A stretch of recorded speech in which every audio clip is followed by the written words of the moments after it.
Hey everybody, this is week 3 of our series, Do Something, When God Picks You. Last week I told you a little bit about the process of how God brought my family and me here to Pittsburgh. As many of you know, the transition here wasn't exactly smooth. We spent about 6 months apart as I was here and my family was back in Missouri finishing out the school year. And then over the course of the summer, we had a hard time finding a place to live that we could afford and that would also suit the needs of our family of 5. Sarah had trouble finding a job. She was finally offered a job literally on the first day of school. And all of that put us behind the 8 ball in selling our house in Missouri. You know, at my lowest moments in that process, the one thing that kept me going is that I was 100% convinced that this was a burden God had laid on our hearts, that this was a door God was opening for us. I've heard some people say over the years that when you're obeying God and you're following God, or when God is in a decision that you've made, that everything just goes really smoothly. But my experiences say that that isn't necessarily true, and more importantly, the Bible doesn't really bear that out.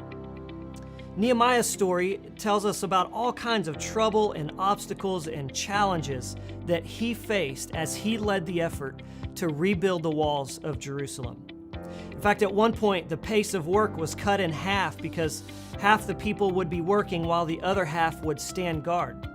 And some of the workers had to work with tools in one hand and weapons in the other because the threat of opposition was so great. You see, obeying when God tells you to do something doesn't mean that you won't have to face challenges. In some cases, you might actually face more challenges because Satan is going to do everything he can do to distract you from obeying God. But here's what I have found in my life. It's always worth it. The joy of following Him and knowing that you are walking in faithful obedience to the God who loves you so much, it is worth every challenge. It's worth every obstacle. And it's worth every moment of stress.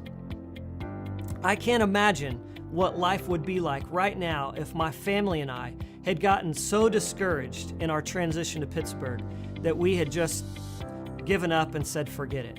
I don't even want to think about what life might be like right now. So, if you're facing obstacles and challenges right now because of your obedience to God, or when you do in the future, don't give up. Don't lose heart. Keep trusting God. Keep focusing on what you know He has called you to do. Keep saying yes to Him.